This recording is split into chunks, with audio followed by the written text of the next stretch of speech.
नमस्कार। आप सभी का आज के सत्संग में स्वागत है। सत्संग में हम किसी भी विषय पे बात करते हैं जो जीवन से संबंधित है, जो सत्य से संबंधित है। तो यदि किसी का कोई प्रश्न है तो वो पूछ सकते हैं अनम्यूट करके, या फिर लिख करके भी भेज सकते हैं। कुछ प्रश्न हैं, पर प्रश्नों पे जाने से पहले बाबा बुल्ले शाह की एक और काफ़ी को लेकर के आगे बढ़ते हैं। बाबा कहते हैं कि मैं तय कित पर पाँव पसारा है, कोई दमदा अत्था गुजारा है। बहुत सीधे सरल भाषा है, एकदम ऐसी भाषा है जो शास्त्रगत नहीं है। मतलब ऐसी नहीं है कि वो कोई परंपरा से आती है। वो जो सीधे दिख रहा है उसको कहा गया, और उस भाषा में कहा गया जो वो उस समय प्रचलित भाषा रही होगी जो कही जाती है, और वो उतनी ही प्रासंगिक आज भी है जितनी शायद उस समय रही होगी जब ये कही गई। बाबा कहते हैं कि तय कित पर पाँव पसारा है, तूने किस पर पाँव पसारे हैं। अब ये पाँव पसारना जो है ना, बहुत सुंदर शब्द है। मतलब जिस संदर्भ में उन्होंने कहा होगा, या हम उसको समझ सकते हैं। पाँव पसारने के दो अर्थ होते हैं। एक अर्थ होता है कि पाँव फैला करके सो जाना, आलस, एक तरीके से आराम, कि अब यहाँ पे मुझे बहुत निश्चिंतता है, बहुत सुविधा है। जो करना चाहता था वो कर लिया, जो मिलना था मिल गया, और मैं अब वो आराम की स्थिति है। और दूसरी होती है पाँव पसारने का अर्थ, कि ये भी करना है, वो भी करना है, यहाँ भी पहुँचना है, ये भी देखना है, इस मनोरंजन, इस रिश्ते को सुधारना है, इस अध्यात्म में ये पाना है, वो गति।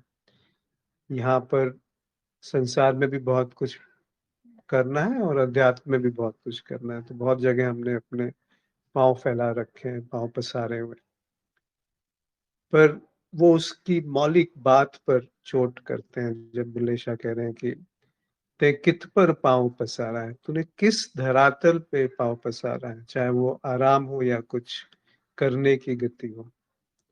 वो करने की गति अध्यात्म में भी हो सकती है और संसार में भी हो सकती है। हम इस बात को भूल जाते हैं कि जैसे ही हम कुछ करने की तरफ बढ़ते हैं तो जो है उससे चूक जाते हैं, और जो है वो अभी और यही है। वो कभी भविष्य में ना था ना है, और ना कभी भूत में हुआ ना होगा। ये जो समय की धारणा है ये भी छूट जाती है यदि वो दिखे कि हम किस पर पांव पसारे बैठे हैं, किस पर हम आश्रित हैं, कौन हमारा सहारा है कि हम निश्चिंत होके सोए, या कुछ पाए तो हमें सुख मिलेगा। आगे कहते हैं कि कोई दमदा था गुजारा है। दम का अर्थ है यहाँ पे सांस। कुछ सांसों की तो बात है। कितना हम जी लेंगे, 50 साल, 60 साल, 70, 80, 100 साल, कितना जिएंगे। कुछ गिनी चुनी सांसें, और उसी में बस वो हम समझते हैं कि यही गुजारा है, यही जीवन है, यहीं पर मृत्यु है, यही जीना है, और इसी को जीवन कहा गया है। पर क्या ऐसा ही जीवन है जो पशुओं का होता है, जिसमें निद्रा, आहार और मैथुन, इन तीनों चीजों में ही हम मनुष्य होकर के लिप्त रहते हैं। तो जो मनुष्य होने का वास्तविक संभावना है वो प्रस्फुटित नहीं हो पाती, वो खिल नहीं पाती। तो बात करने की नहीं है, बात जागने की है। बात कहीं पहुंचने की नहीं है, बात कहीं नहीं पहुंचने की है। बात देखने की है कि वो क्या है जो अगर शब्द नहीं है तो भी है, यदि भाषा नहीं है तो भी है, यदि कहीं जाना नहीं है तो भी है। अभी यदि मुझे कहीं नहीं जाना, कुछ नहीं पाना, कुछ नहीं खोजना, कुछ नहीं करना, आराम भी नहीं करना, तो क्या है। ये वो देखने की है कि जो हमसे कभी छीन ही नहीं सकता, जो करने से ही वो दूर हो जाता है, जो पाँव पसारने से दूर हो जाता है। आगे कहते हैं कि एक पलक झलकदा मेला है, कुछ कर ले इहो बेला है। बहुत सुंदर कि पलक झपकते ही सब कुछ बदल सकता है, जिस पे हम निश्चिंत होकर के पाँव पसारे बैठे हैं। कुछ कर ले इहो बेला है, अगर कुछ है, अब करने का मतलब यहाँ पे कुछ करने से नहीं कह रहे वो, अगर कुछ है तो यही बेला है, यही घड़ी है, यही पल है, जब वो दिख सकता है, जब वो मिल सकता है, जब वो पाया जा सकता है, जब वो जाना जा सकता है कि वो मिला ही हुआ है, कहीं खोया नहीं है। उसकी पाने की जो दौड़ है वो उसको धूमिल कर देती है, धुंध उसको ढक लेती है। कैसे आप उसे खोएंगे? जो मन है ना, जो ये दो में विभाजन करके अपने आप को देखता है कि मैं देख रहा हूँ और मैं कुछ देख रहा हूँ। तो ये जो विभाजन है, इसमें वो गति आती है जहाँ पे हम पाँव पसारते हैं कि कुछ करेंगे तो कुछ मिलेगा। मन जो है बिना किए रह ही नहीं सकता, उसकी मृत्यु है। अगर अभी मन कुछ नहीं करा, मतलब उसे कुछ नहीं चाहिए, कहीं नहीं जाना है, कुछ मनोरंजन नहीं चाहिए, कुछ मान सम्मान नहीं चाहिए, कुछ अध्यात्म में रुचि नहीं है, तो वो क्या है जो किसी शब्द में नहीं आता, जो किसी भविष्य में नहीं आता, जो किसी भूतकाल में नहीं आता, जिसको हम हटाना चाहें तो भी वो हटा नहीं सकते, जिसको हम लाना चाहें तो भी वो ला नहीं सकते। वो किस घड़ी में उसे हम ढूंढेंगे? तो बुल्ले साहब कहते हैं कि यही बेला है, यही वो घड़ी है, कोई और घड़ी नहीं। ये धोखा है कि कभी भविष्य में वो मिल जाएगा, कुछ मैं सुधार लूंगा तो वो मिल जाएगा। कौन है जो सुधारने चला है? कौन है जो धूमिल हो गया? कौन है जो सुधारेगा? किसको सुधारेगा? और सुधार करके जो मिलेगा, वो किसको मिलेगा? और अगर मिलेगा तो इसका अर्थ है कि वो नहीं है जो मौलिक है, जो मूल्यवान है, जो निराशय है, जो असंग है।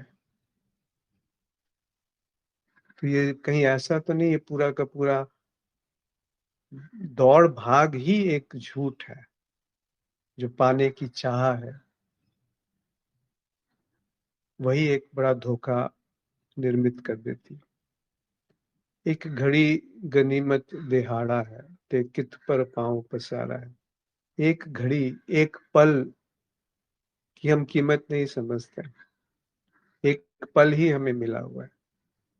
ऐसा नहीं है कि बहुत सारे साल, दिन, उम्र हमें गुजारनी, एक पल गुजरता है। जीवन जो है वो पल पल में गुजरता है, क्योंकि जीवन समय में नहीं आता। वो क्या है जो समय से पार है? क्या वो कभी भविष्य में दिखेगा, या कभी भूत में दिखा था, या अभी दिख रहा है? देखते देखते, सुनते सुनते, बात करते करते वो दिख रहा है। उसको देखने का प्रयास उसको दूषित कर देता, उसको संकलित करने का प्रयास उसको बाधित कर देता है, उसको चाहने की तमन्ना उसको दूर ले जाती है, उसको नाम देने की प्रक्रिया उससे वंचित कर देती है जो वो है। क्योंकि जैसे ही हमने नाम दिया तो उसका एक स्मृति बन गई, फिर हम उस स्मृति को देख रहे हैं, उसको नहीं देख रहे हैं जो है। फिर हम उस कॉन्सेप्ट को देख रहे हैं, जैसे होश, हम उस शब्द को देख रहे हैं जो बोध है, जो होश है। हम उसको नहीं देख रहे जो असल होश है। तो वो क्या है जो बिना नाम दिए मौजूद है? जिसकी मौजूदगी प्रकट है, और उस प्रकट होने में और मुझ में कितनी दूरी है। और वो क्या भविष्य में मिलेगा या भूत में मिलेगा, या शब्दों में मिलेगा, या अनुभव में मिलेगा, या कभी मिलेगा, ये सबसे बड़ा भ्रम है कि कभी मिलेगा। कहाँ मिलेगा? कहते हैं कि यही बेला है। एक घड़ी गनीमत दिहाड़ा है, एक घड़ी मिली है, पूरा दिन महीने साल नहीं मिले। उस घड़ी में, इस बेला में उसको देखा जाना है, क्योंकि ये पलक झपकने का मेला है। पलक झपकते ही ये गायब हो जाता है। हमें लगता है कि हम बहुत ज्ञानी हो जाएंगे, कोई बहुत बड़ी प्रतिष्ठा, मान सम्मान, पद हासिल कर लेंगे, बहुत धन संबंध, बहुत पवित्रता, पावनता, प्रगति कर लेंगे। पर ये पल झपकते ही बदलने वाले हैं। आगे कहते हैं, एक रात सराधा रहना है, इत्थे आकर फूल ना बहना है। सबसे मौलिक बात जो है वो उस पे चोट करते हैं कि जो फूलना है, जो दिखावा है कि मैंने ये पाया, मैंने ये किया, मैंने ये कहा, मैंने ये सुना, मैंने ये जाना, उस पे वो हथौड़ा मार रहे हैं कि एक रात सरादा रहना है, एक सराय में एक रात रहना है।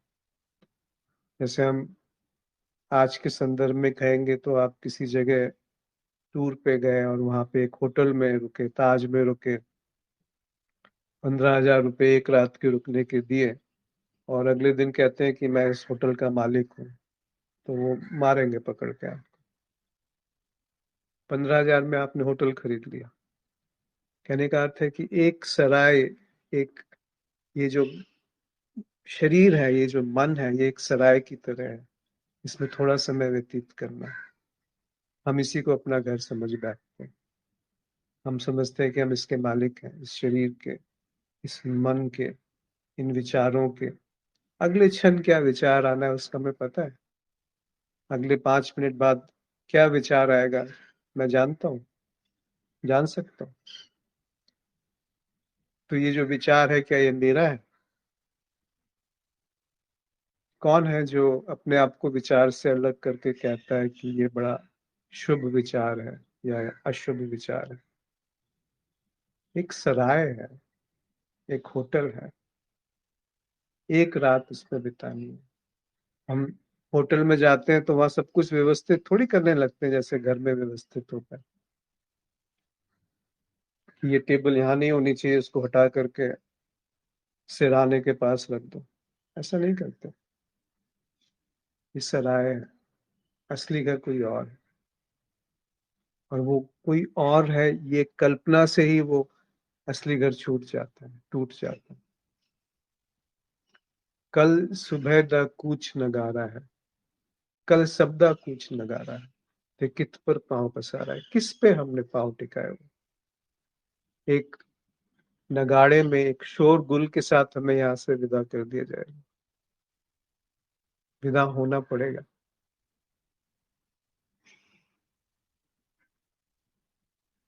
हमारी चाह नहीं होगी विदा होने की, पर फिर भी विदा होना पड़ेगा।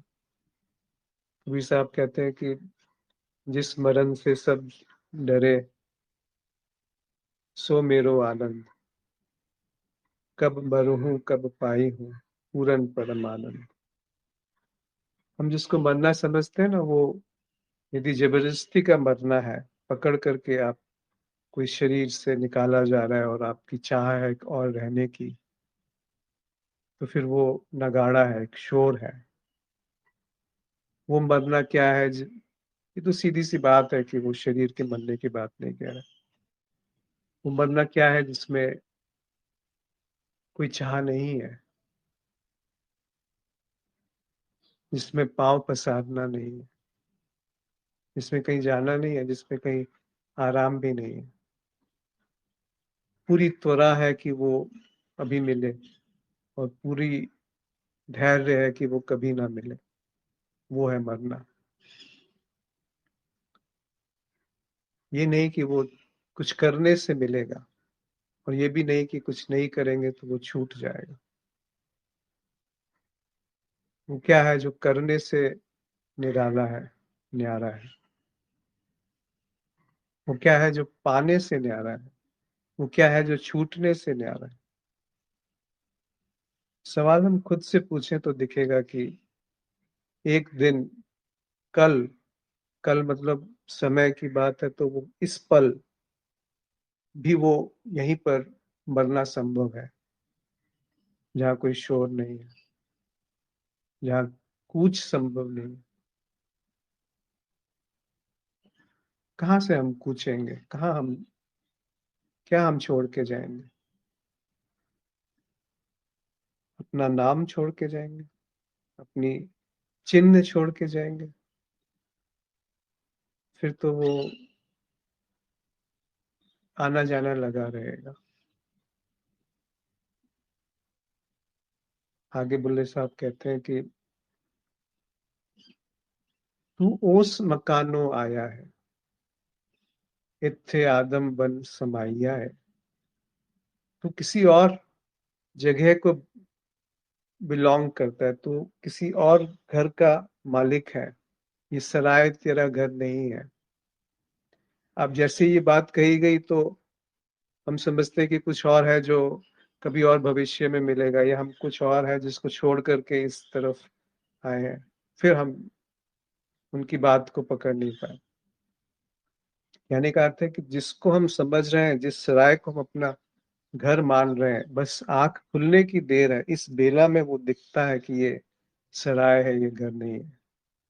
और इस दिखने मात्र में ही वो घर उपलब्ध वहां पाया जाता है, भविष्य में नहीं पाया जाएगा। बेला अभी है, वो शुभ घड़ी अभी है। वो ना कभी भूत में थी, ना कभी भविष्य में होगी, ना किसी भाषा में थी, ना किसी शब्द में, ना किसी धारणा में है, ना किसी धारणा के अभाव में है। अभी वो क्या है जो शब्दों से परे?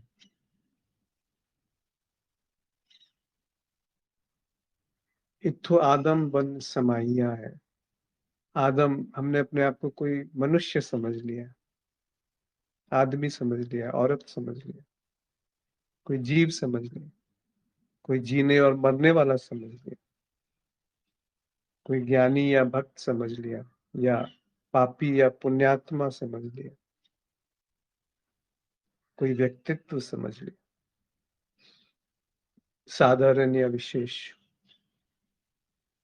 निकृष्ट या उत्कृष्ट।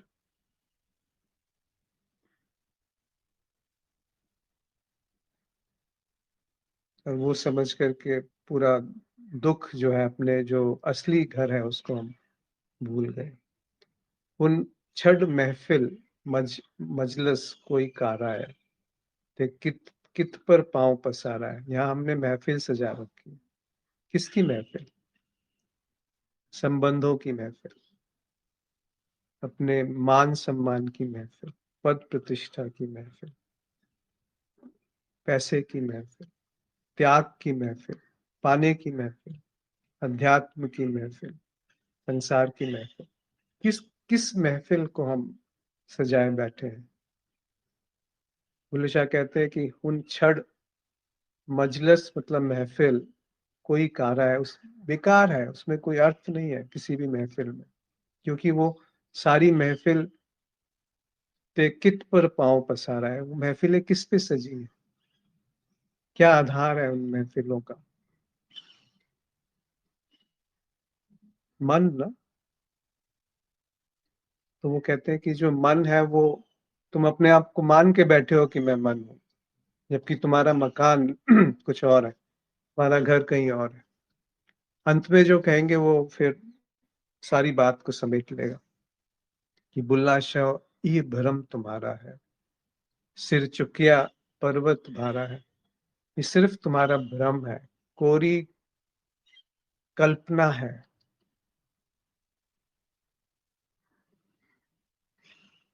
और वो जो कल्पना करने वाला है वो भी कल्पना का उत्पाद है। सिर चुकिया पर्वत भारा है, अपने सिर पे फालतू में एक पहाड़ लेके घूम रहे हैं। चिंताओं का पहाड़, योजनाओं का पहाड़, आयोजनों का पहाड़, संबंधों को सुधारने का पहाड़, किसी और के मन में अपनी अच्छी सी सुंदर सी छवि बिठाने का पहाड़। ये सब भ्रम है। ज्ञान का पहाड़, वैराग्य का पहाड़।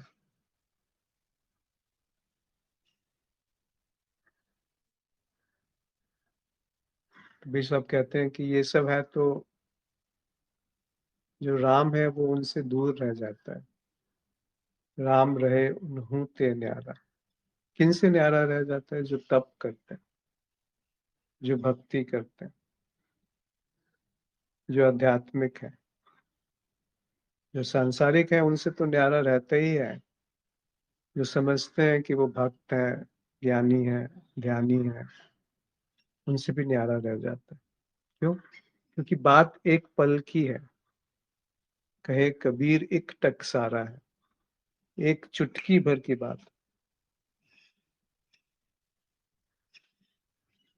कि वो शब्द सूरत प्रकट पुकारा है।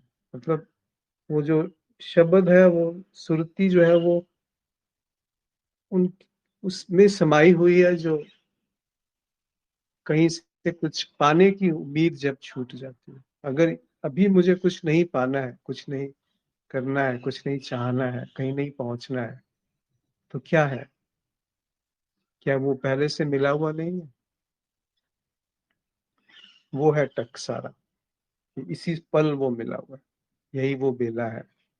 तो ये सारा जो भ्रम है, जो हम पर्वत अपने सिर पे उठा के घूमते हैं, ये वैसे ही उदाहरण है कि आप हवाई जहाज में बैठे हैं लेकिन अपना अटैची अपने सिर पे रख के बैठे हैं। क्यों? मैं नहीं उठाऊंगा तो कैसे वो अटैची पहुंचेगी दूसरे शहर?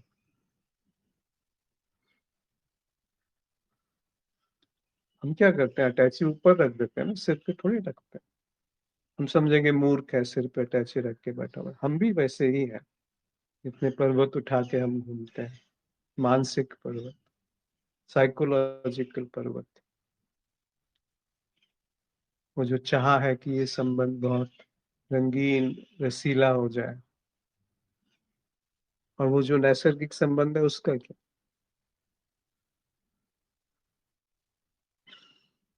वो जो उस संबंध में जिसको हम संबोधित कर रहे हैं, उसको नाम दिए बिना उसका, उससे जो संबंध है उसका क्या? वो जो संबंध जिसमें कोई नाम नहीं है उसका क्या? प्यार को प्यार ही रहने दो, कोई नाम न दे। हमने देखी है उन आंखों में महकती खुशबू। तो बात का जो अर्थ है वो अंत में उन्होंने कहा कि उस मंजिल रहा न खहाड़ा है, ते कित पर पाँव पसारा है। वो जो उस तरफ की बात है, वहां ना कोई लक्ष्य है, ना कोई रास्ता है, ना कोई चलने वाला।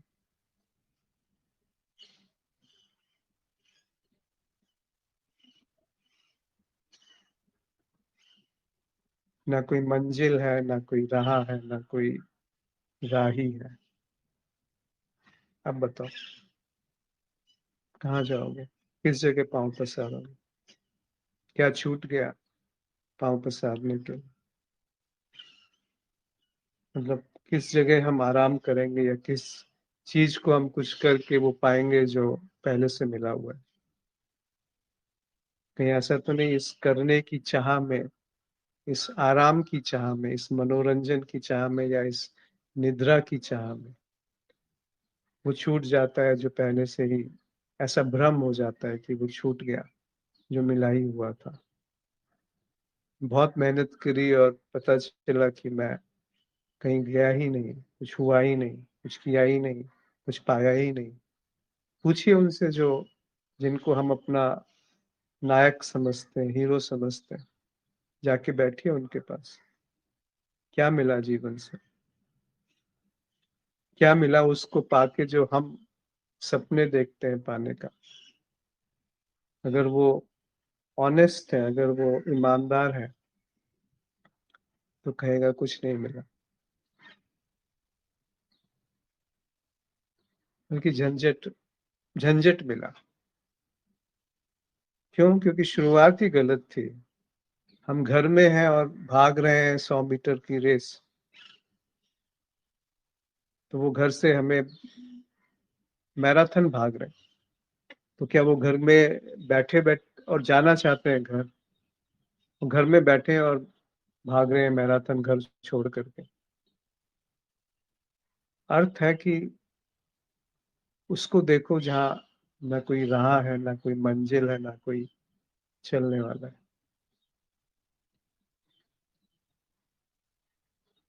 उस मंजिल राह ना खाहड़ा है, कोई खड़ा नहीं है वहां पे और ना कोई चल रहा है।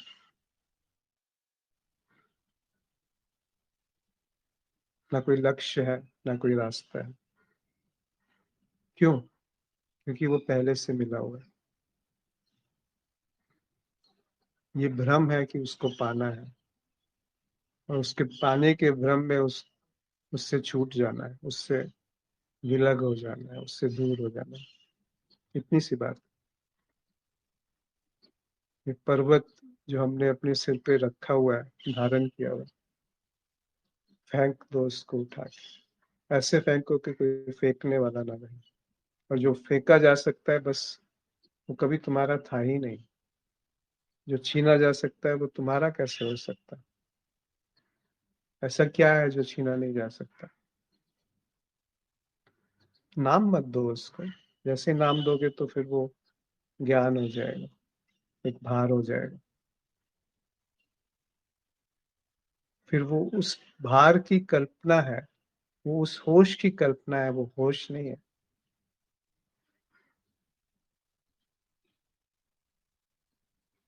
वो एक परिभाषा है, वो एक शब्द है, वो एक भाषा है, वो एक समझ है।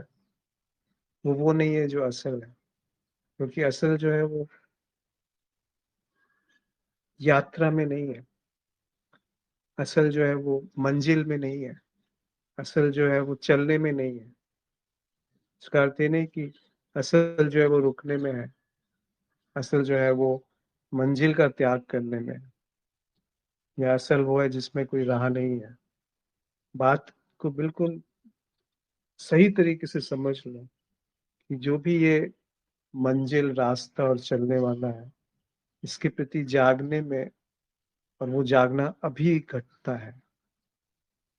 ऐसा नहीं है कि मैं बहुत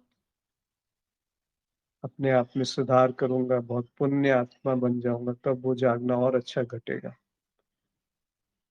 कौन है जो ये समय में गति कर रहा है? चलने वाला आ गया ना। कौन है जो कहता है कि मैंने बहुत होश साधा था कल? तो बिल्कुल स्पष्ट पकड़िए इसको। इसमें कहीं कोई गुंजाइश नहीं होनी चाहिए संदेह की, संशय की।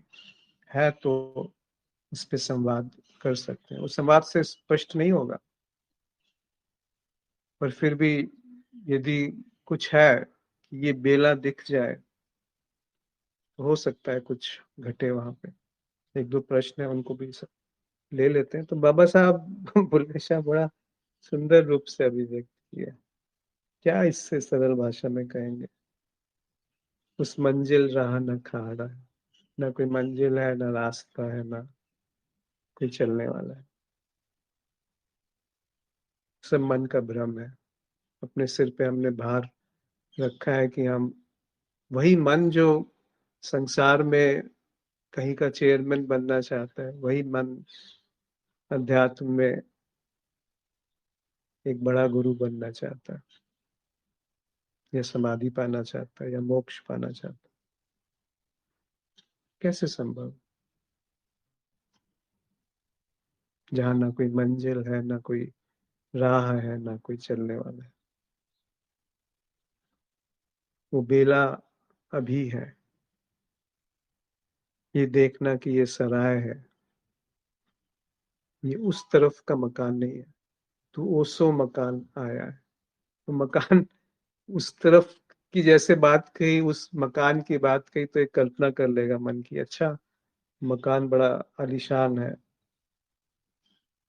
वहां पे स्वर्ग है या नर्क है।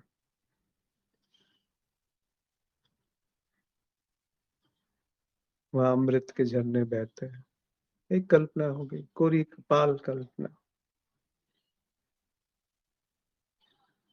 अभी क्या है जो मेरे होने से न्यारा है, जिसको मैं मेरा होना कहता हूँ? अभी क्या है जो इस आदम से न्यारा है? आदम यानी भौतिक शरीर, सूक्ष्म शरीर और कारण शरीर।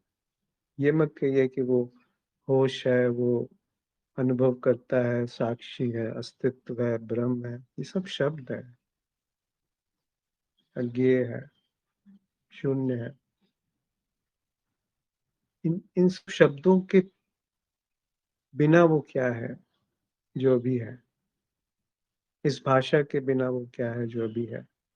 इस देखने में वो क्या है जो मैं प्रयत्न करके देखता हूँ? अभी जो आप सुन रहे हैं उसमें आपका क्या योगदान है?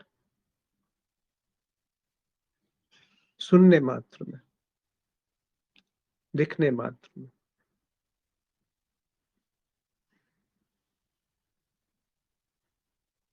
वो क्या है उसमें, जब हम कुछ जोड़ेंगे तो कुछ जुड़ता नहीं है? क्या है जब हम उससे कुछ हटाएंगे तो कुछ हटता नहीं है? वो कहाँ कहीं भविष्य में मिलेगा, या यही बेला है? एक दो प्रश्न है। रोज को की दिनचर्या पर चेतना का प्रकाश डालिए, फिर हमको पता चलेगा कि चेतना रही या नहीं रही, कि कितना हम चेतना में रहे। इसका क्या मतलब है? क्या इसका मतलब यह है कि यह देखना कि हम कितनी देर क्रोध के आवेग में रहे और कितनी देर चेतना रहे? क्या ही उसका उत्तर दें अभी जो बात हुई उसके संदर्भ में? कौन है जो देखता है कि चेतना रही कि नहीं रही? और वो क्या है जिससे वो चेतना को बना सकता है या मिटा सकता है? या वो चेतना से खुद कितना भिन्न है? या वो चेतना के भिन्न होने को जानता है, तो क्या वही संस्था चेतना के होने को जान सकती है? कब जानेगी? किस देश में जानेगी? किस स्थान में जानेगी? क्या उसका केंद्र है? तो मौलिक बात को देखिए, बाकी सब सुपरफिशियल है। मतलब एक सिर पे भ्रम है कि मैं आध्यात्मिक हूँ, उसको भी फेंक दीजिए। पर्वत जो उठा के रखा है हमने, अच्छाई का।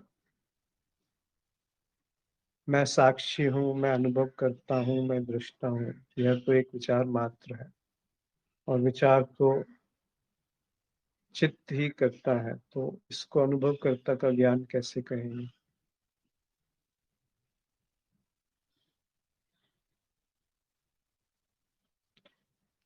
हाँ, इसको आप अनुभवकर्ता का ज्ञान कह सकते हैं, क्योंकि मैं साक्षी हूँ ये शब्द है, मैं अनुभव करता हूँ ये भी शब्द है, मैं दृष्टा हूँ ये भी शब्द है, तो यही तो ज्ञान है कि सब शब्द हैं।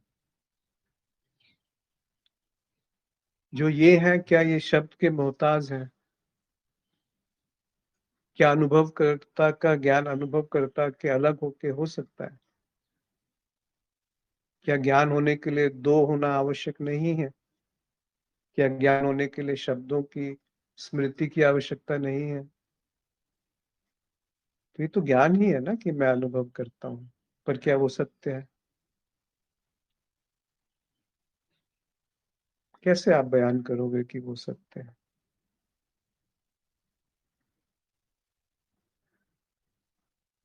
अनुभवकर्ता को अंग्रेजी में कोई बोलेगा एक्सपीरियंसर, तो क्या ये एक्सपीरियंसर शब्द सत्य है, या साक्षी शब्द सत्य है, या विटनेस शब्द सत्य है?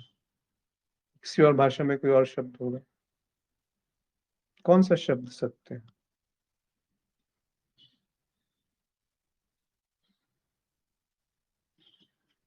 तो ज्ञान कैसे सत्य हो सकता? सत्य का ज्ञान कैसे हो सकता?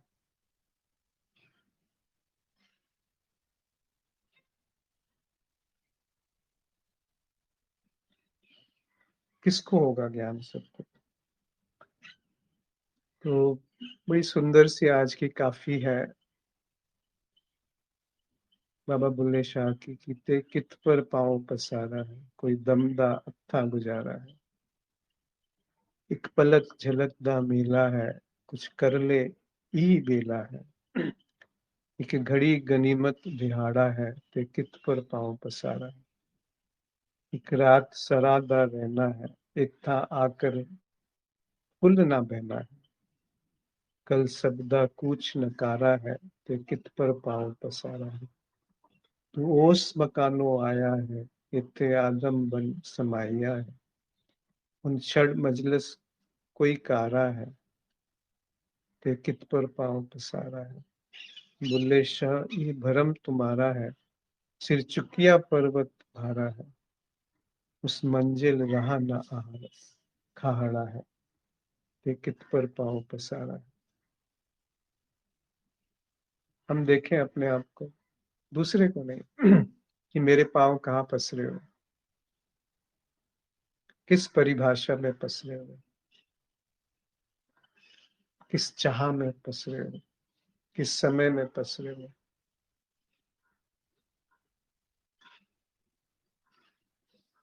किस संबंध में पसरे हो,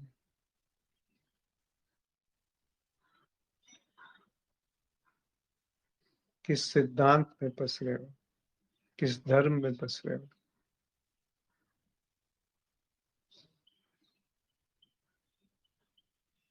किस शब्द में पसरे हो।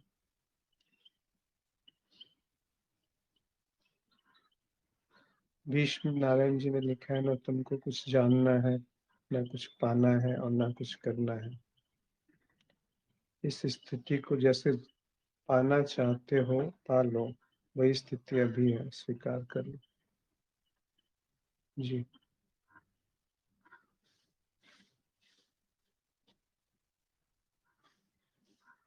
अभी क्या है जो मेरे पांव पसारने से मुक्त है।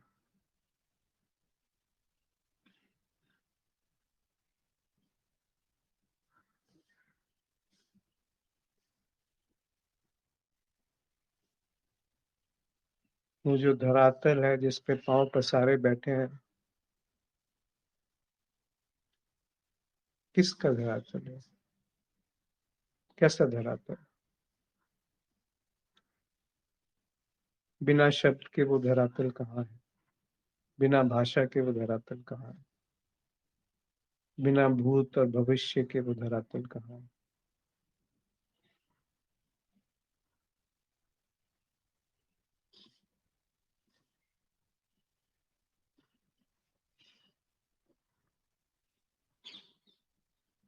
कोई मित्र कुछ कहना चाहते हैं आज की जो बात हुई या किसी और संदर्भ में।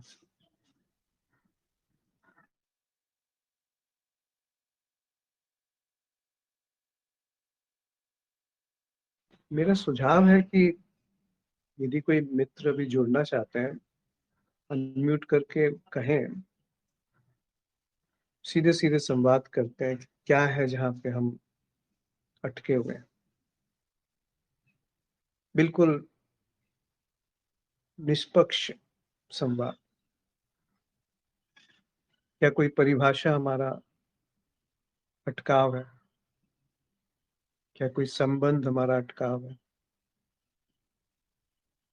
क्या कोई चाह हमारी अटकाव है, कहाँ, और उस अटकाव से निकलने के लिए कौन प्रेरित है, कौन प्रयत्न कर रहा है,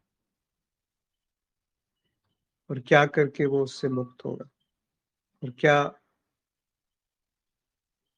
गारंटी है कि उससे मुक्त होने में नई, उस राह में और नए अटकाव नहीं हम इकट्ठा कर लेंगे। क्या कुछ करके हम अटकाव से मुक्त हो सकते हैं, किसी भी अटकाव से जो मूल है, जो मौलिक है। क्या कोई अटकाव मौलिक है,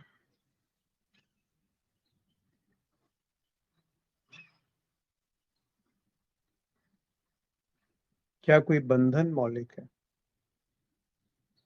एक मेरा प्रश्न था, संजीव जी। तेरे बोल रहे हैं। जी। तो अभी जैसे मतलब चीजें मतलब जब सुनते हैं तब तो अच्छा लगता है, तो लेकिन जब फिर जब सुनने के बाद फिर वापस दुनिया में जाते हैं तो काफी कुछ मतलब वैसा नहीं लगता जैसे ऐसा सुना यहाँ पे सुनते हैं। अभी जैसे मेरे पड़ोस में अंकल थे, काफी पुराने परिचित थे, मतलब 1987 से उनको जानते हैं। उनका भी डेथ हुआ, तो अब उसके बाद फिर वो लगता है कि मतलब वो ज्ञान जो है थोड़ा इतना दिखता नहीं है। अब वो मन में विचारते हैं कि अभी थे ये, अचानक उनकी मृत्यु हुई, वो कहाँ पे होंगे, कैसे होंगे, तो क्या उनका क्या मुक्ति हुई, क्या जन्म हुआ, मतलब वो तो इसमें अपने संभाले।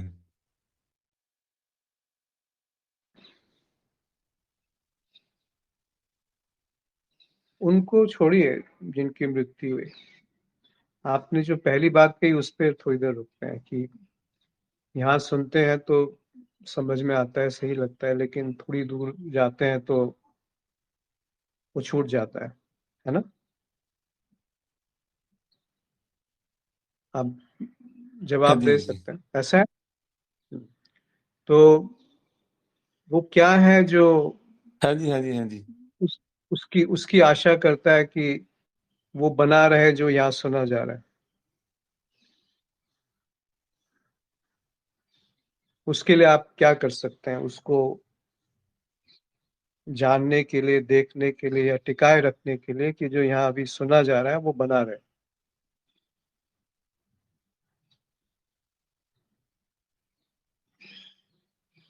आप क्या कर सकते हैं, या आप वही क्या वही कर तो समझ में सकते नहीं हैं। आता है, मतलब सुनते तो हाँ अच्छा हाँ, लगता नहीं है। नहीं, उसी पे आएंगे, थोड़ा थोड़ा साथ में चलिए तो शायद दिख जाए। आप क्या कर सकते हैं कि ये बना रहे। इस प्रश्न पे आने से पहले, क्या ये थोड़ा सा आ, तर्क संगत नहीं है कि उसको देखा जाए कि ये कौन है जो इसको बना के रखना चाहता है। बताइए। वो उसी को शायद अनुभव करता बोलते हैं, तो जो हम अनुभव कर रहे हैं नहीं नहीं नहीं, अनुभव करता वही छोड़िए। सबको दिखने अभी लगता अभी है। बताइए, अभी आपके सीधे दिखने में क्या है जो इसको बना के रखना चाहता है, मतलब कि ये मैं होश, जो मैंपन है, जो मैं ये अंदर स्थिति। में। हम्म। जी। हाँ, मतलब क्या मैं बोला खुद आपने। को खुद ही बनाना रखना चाहता हूँ ना।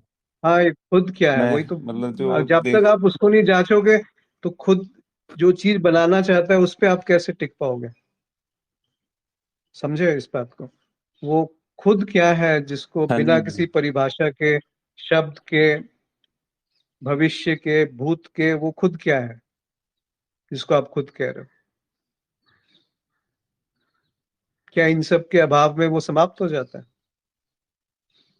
बिना नाम के, बिना शब्द के, बिना भाषा के, क्या वो समाप्त हो गया।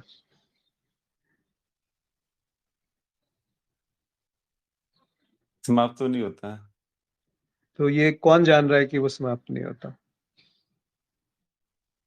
उसको जानना आवश्यक नहीं है कि परिस्थिति को बदलना ज्यादा आवश्यक है, कि ये जानना आवश्यक है कि वो मरने के बाद कहाँ चले गए। अभी जीवित होना क्या है, अभी जीवन यानी क्या। अभी कौन है जो कहता है कि मैं जीवित हूँ, यदि चित्त नहीं है, मन नहीं है, और इस शरीर से कोई धारणा नहीं है कि मुझे कुछ भविष्य में पाना है, अध्यात्म में या संसार में, तो क्या है जो जीवित है।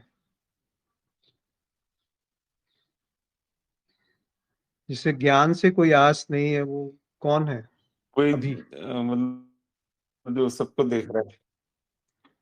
कौन है जो कौन सबको देख रहा है, यानी क्या मतलब हुआ इस बात का कि कौन सबको देख रहा है। क्या है जो सबको देख रहा है या दिख रहा है। देखने वाला कहाँ से आ गया, ये बताइए ना। देख रहा है कि दिख रहा है। एक विचार आके कहता है कि मैंने देखा, या पहले विचार आया कि मैंने देखा फिर दिखना शुरू हुआ। हाँ जी, हाँ जी। क्या दोनों में से क्या बात ज्यादा सही है।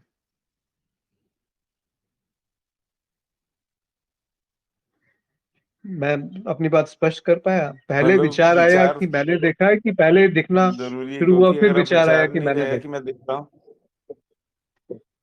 अगर ये विचार नहीं रहे कि मैं देख रहा हूँ तो क्या दिखना बंद नहीं, हो जाएगा? पहले दिखा, फिर उसके बाद फिर विचार है कि मैंने देखा। तो उस विचार का क्या औचित्य रहा कि मैंने देखा? बट लेकिन वो ज्ञान में नहीं होता है। ज्ञान किसको नहीं होता या किसको होता है? उसी को तो ढूंढ रहे हैं ना आप। धीरे धीरे चलो। हाँ हाँ। पहले दिखना हुआ, फिर बाद में ये हुआ कि ज्ञान हुआ। पहले ज्ञान हुआ कि पहले ये हुआ कि मुझे ज्ञान हुआ? पहले जानना हुआ कि पहले ये बात हुई कि मैंने जाना? पहले पहले जानना हुआ, पहले देखा, तो फिर उसके बाद फिर वो फिर मैं कहाँ से आ उसका गया? ज्ञान फिर हुआ। मैं जानने वाला कहाँ से? तो मैं जानने वाला किस पे आधारित है, किस पे टिका हुआ है, किस पे पांव पसारे हुए हैं उसने? जानने पे ना। हाँ हाँ। इस बात को नहीं देख पा रहे क्या? तो ये जानने वाला बाद में समझ पैदा हो रहा है। समझ में आ रहा है। हम्म। हम्म। हाँ जी, हाँ जानने जी। वाला बाद में पैदा हो रहा है कि जो ये जानना चाहता है कि मृत्यु के बाद क्या होता है, क्यों मर गए वो और कहाँ गए मरने के बाद। हम्म ये कौन जानने चला है? हम्म। जो जानने चला है उसकी मृत्यु होगी, लेकिन जो जाना जा रहा है वो, जो जानने वाले से पहले था वो, क्या उसकी मृत्यु संभव है? मरण हो जोगी मरण है मीठा, ऐसी मरनी मरो जिस मरे गोरख मरे दीठा। कहने का अर्थ है, गोरखनाथ जी कह रहे हैं कि मरने में जो मिठास है वो देख करके आती है। जैसे गोरख ने देखी, जैसे कबीर ने देखी। मरण मरण सब कोई कहे, मरण न चिन्हे कोई। कोई चिन्ह नहीं है मरने का। राम द्वारे जो मरे बहुरी न मरना होए। तो राम के द्वार बनना यानी क्या? कि अभी ये दिख जाना इस बेला में, इस क्षण में, कि मरने वाला कोई नहीं है। मरने वाला बाद में बनता है, देखने वाला बाद में बनता है। जो दिख रहा है वो पहले है। ये बात स्पष्ट हुई संजीव? हाँ, पर लेकिन वो दिख रहा है कौन, और हाँ, उसको फिर वही प्रश्न पे जो आ गए, देख रहा कौन? है वो मतलब कौन है। जरूरी है कि कोई होना चाहिए? कैमरे में देखता है तो कौन देखता है? कैमरे को दिख रहा है ना सब कुछ। एक कैमरा लगा दो आपकी आंख, कोई एक नहीं। कैमरा लगा दो घर के बाहर, चौब हाँ हाँ 12 घंटे की पूरी रिकॉर्डिंग हो गई उसमें, ठीक है ना? आंख तो उतना नहीं रिकॉर्ड कर सकती, पर कैमरे ने तो 24 घंटे का रिकॉर्ड कर हाँ लिया, 24 दिन का रिकॉर्ड कर लिया। कौन देख रहा है वहां पे? हाँ। हम्म। कोई नहीं। तो फिर क्यों जरूरी है कि कोई, आप जब देखते हो तो कोई देखने वाला पीछे कोई होना नहीं। चाहिए? आप जब देख रहे हो या आप अपने आप को जाने बिना ये कहते हो कि कौन देखता है, उसी को तो कहानी चल रही है, पूरी बात चल रही है कि कौन है जो देखता है।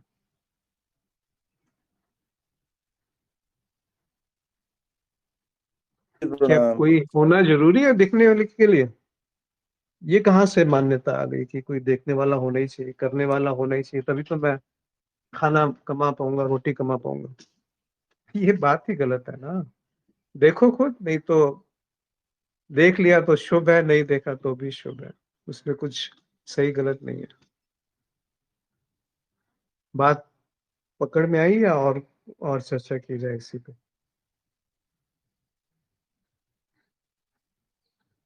उस मतलब पकड़ पे दिए। संजीव? मैं क्षमा चाहता हूँ, लेकिन वो नहीं आई? मतलब समझ में आता है, मतलब कोई बात अब नहीं, वो कोई बात नहीं, कोई बात नहीं। अब थोड़ा सा चलो दोबारा से रहिए, समय कुछ और समय व्यतीत कीजिए प्रश्न। इसके साथ। क्योंकि ये ऐसा नहीं है कि मैं ठीक है। बता, सीखी सिखाई नहीं जा सकती। परेशानी यहाँ पे आ जाती है कि जब हमें लगता है कि मैं इस बात को किसी को सिखा दूंगा, या कोई ये समझता है कि इस बात को मैं सीख लूंगा।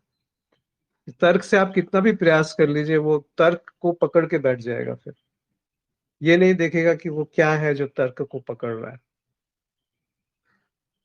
तो बस एक समय दीजिए, कोई बात नहीं।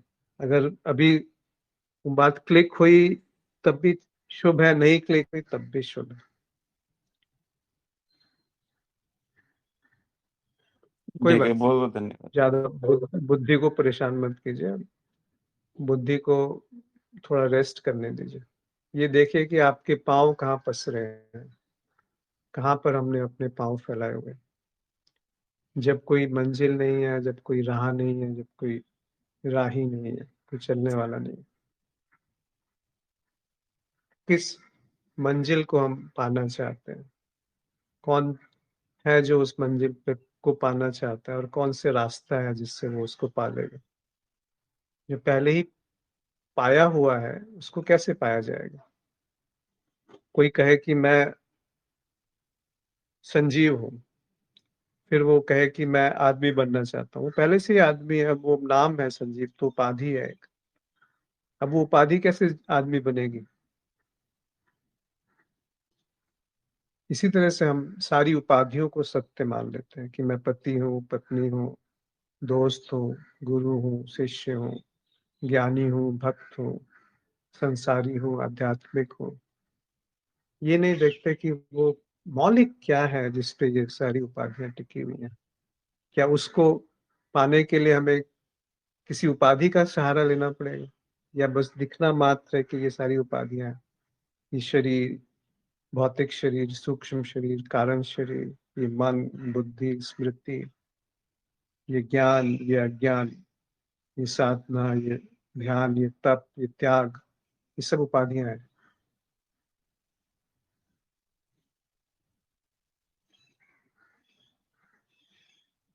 ये मत कहिए कि इन उपाधियों के बिना जीवन कैसे चले। जीवन पंगु नहीं है हाँ जी। कि वो किसी उपाधि पे आश्रित होकर चले। पंगु का मतलब होता है अपंग।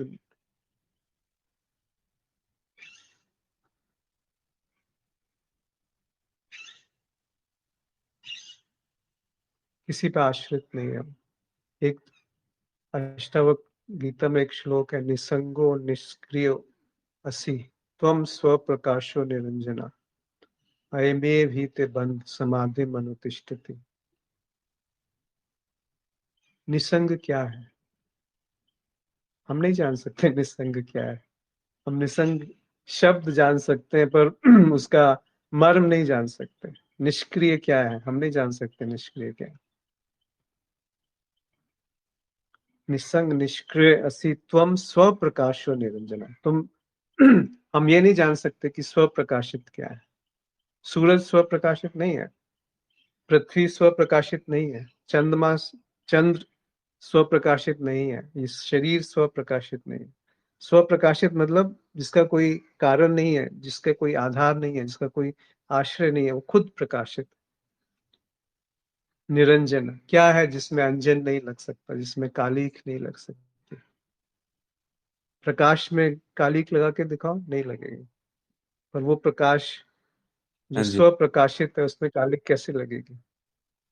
तो आगे जो कहते हैं वो बहुत सुंदर है कि अयमे भी ते बंध समाधिम अनुतिष्ठति। जो तुम समाधि का अनुष्ठान करते हो, जो समाधि की चाहत करते हो, वही बंधन का कारण है।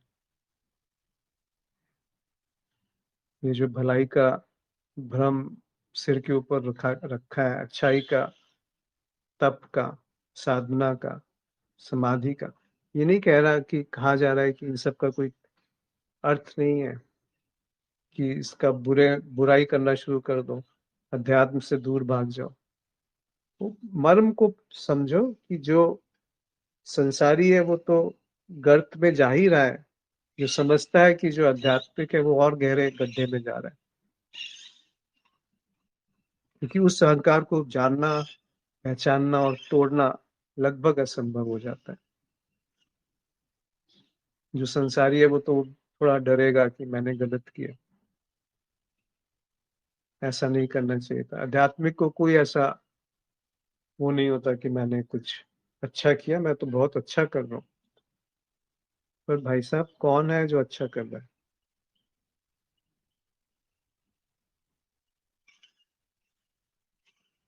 हाँ जी, हाँ किस जी। जगह पैर पसारे हुए हैं? तो यात्रा नहीं है, जागना है। और जागना भी नहीं है कि अभी मुझे 24 घंटे चेतना बना के रखनी है, या अवेयरनेस में रहना है, या प्रेजेंट मोमेंट में रहना है, या उपस्थित रहना है, या वर्तमान में रहना है। ये सब कहाँ हम फंसे हुए हैं? कौन है जो जागने चला है? क्या है वो जिसको करके वो जागेगा? कौन जागेगा? जी। और किसी मित्र को कुछ कहना है?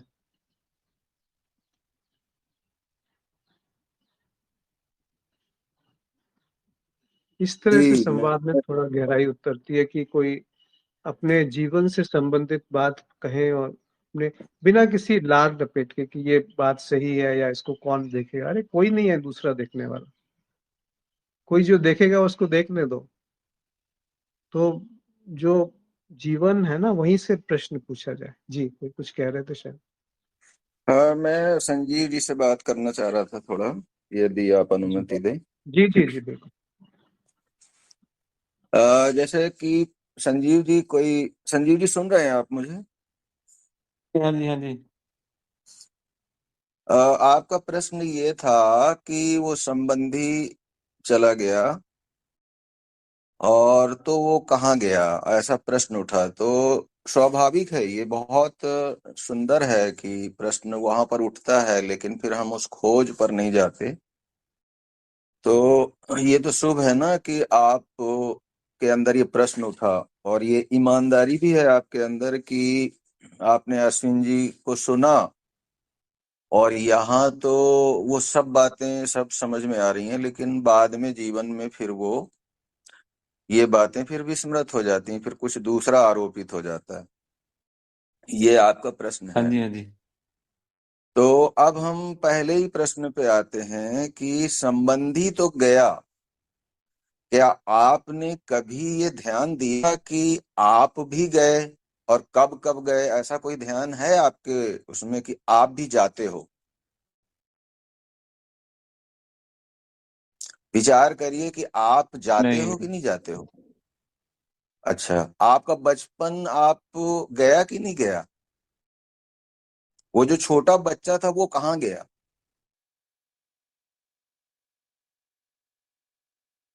हाँ, वो अब तो है नहीं। हाँ, और आप तो हो ना।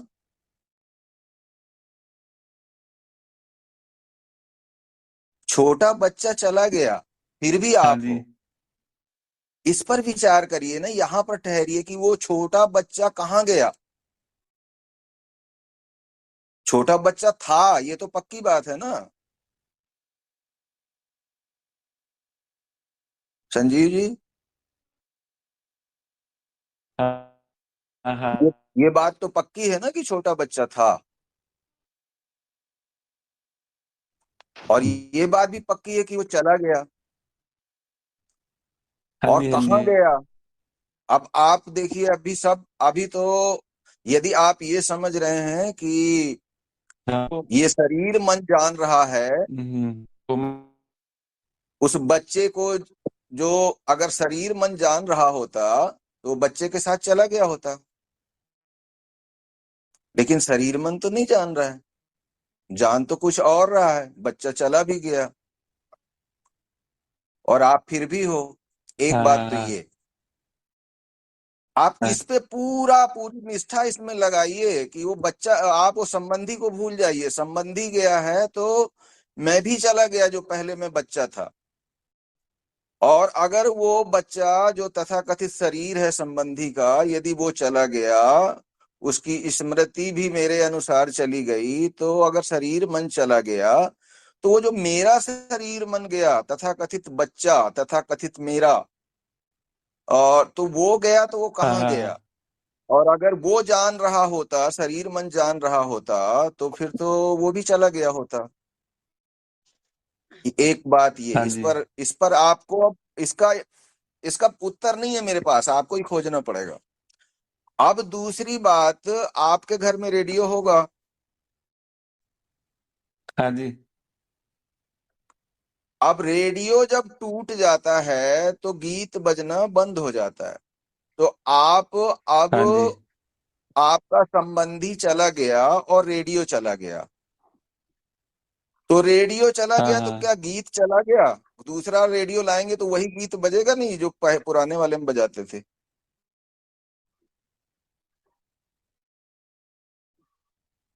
हाँ जी। हाँ जी।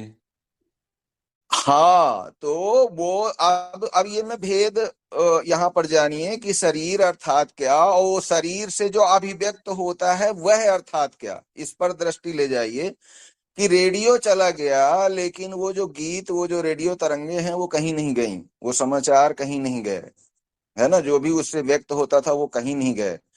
तो वो जो व्यक्त होता था रेडियो से, रेडियो की तो दुर्गति आपको पता चल गई कि वो यहीं से कुछ बनाया गया था जोड़ तोड़ करके और यहीं चला गया। उसी तरीके से ये शरीर जो है ना, इसी मिट्टी से उपजा था, मिट्टी में हाँ चला गया। लेकिन वो जो गीत बज रहा हाँ था, हाँ वो गीत तो कहीं नहीं गया।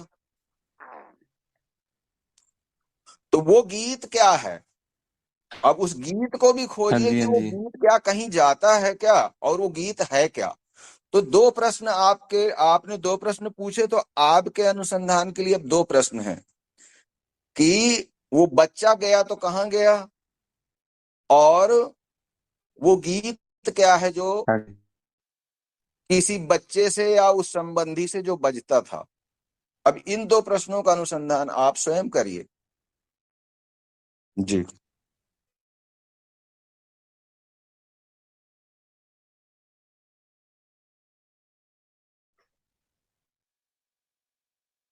जी, इस पे मनन कीजिए संजीव जी। यहाँ कोई ऐसा नहीं है जिसको ज्यादा पता है या किसी को कम पता है। हम सब एक ही साथ है, ये कहा जा सकता है। कोई उसमें भेद नहीं है। भेद है तो औपचारिक भेद है, जिनका कोई मूल नहीं है, जिनका कोई अर्थ नहीं है, जिनका कोई महत्व नहीं है। जी, हम यहाँ पर कुछ ज्ञान पखारने के लिए उपस्थित नहीं होते, प्रेम वश उपस्थित होते हैं। तो यहाँ कैसा भी प्रश्न कोई भी पूछ सकता है, और उससे संबंधित संकेत किसी भी चित्त में उपस्थित होगा तो वो रख दिया जाएगा। ये तो एक बहना है संग में, यहाँ कोई न समझने वाला है ना कोई समझाने वाला है। तो लेकिन आपके प्रश्न बड़े सुंदर थे, तो वो स्वतः ये बात हुई कि ये रखा जाए। और अश्विन जी ने तो सारी बात बता ही दी पहले आपको। जी। जी, आभार आदित्य जी। और कोई मित्र कुछ कहना चाहते हैं? वो है जो जीवन से संबंधित है, जो वाकई परेशान करता है चित्त को, जिसको जिसके बिना नींद नहीं आती, और उस उत्तर को भी प्रश्न प्रश्न चिन्ह कीजिए कि जो उत्तर हम इस तरह के प्रश्नों से ग्रहण कर लेते हैं उनका क्या औचित्य है। वो जो निष्कर्ष हम समझते हैं कि हम पहुंच गए, हम जानते हैं, कौन है जो जानता है, मौलिक बात घूम फिर के वहीं पहुंचेगी। यदि उस तरफ दृष्टि है कि जो जान रहा है वो उसी सामग्री से बना है जो जाना जा रहा है, तभी तो ये होता है ना कि यदि भूत नहीं है, भविष्य नहीं है, समय नहीं है, स्थान नहीं है, शब्द नहीं है, भाषा नहीं है, कहीं जाना नहीं है, कुछ पाना नहीं है, तो क्या? तो कहाँ मेरे पांव पसरेंगे? कौन है जो पांव पसारने चला है? कोई मुझे कुछ कहना चाहता है?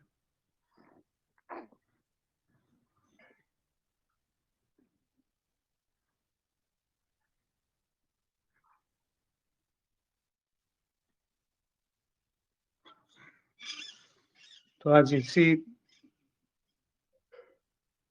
काफी के साथ रहते हैं जो बुल्ले शाह की है कि कित पर पांव पसारा है, कोई दमदा कत्था गुजारा है। एक पलक झलक दा मेला है, बुझ कर ले इहो बेला है, कुछ कर ले इहो बेला है। एक घड़ी गनीमत दिहाड़ा है, ते कित पर पाँव पसारा है। एक रात सराय दा रहना है, इत्थे आकर फुल ना बहना। कल सुबह दा कूच नकारा है, ते कित पर पाँव पसारा। तू ओस मकानों आया है, इत्थे आदम बन समाइया है। कुछ छड़ मजलस कोई कारा है, ते कित पर पाँव पसारा। मुल्ला शाह ये भ्रम तुम्हारा है, सिर चुकिया पर्वत भारा है। उस मंजिल राह न खहाड़ा, ते कित पर पाँव पसारा। ना कोई मंजिल है, ना कोई राह है, ना कोई चलने वाला, तो किस पे हमने पाँव पसारे। जी, आप सबका आभार आज जुड़ने के लिए। नमस्कार।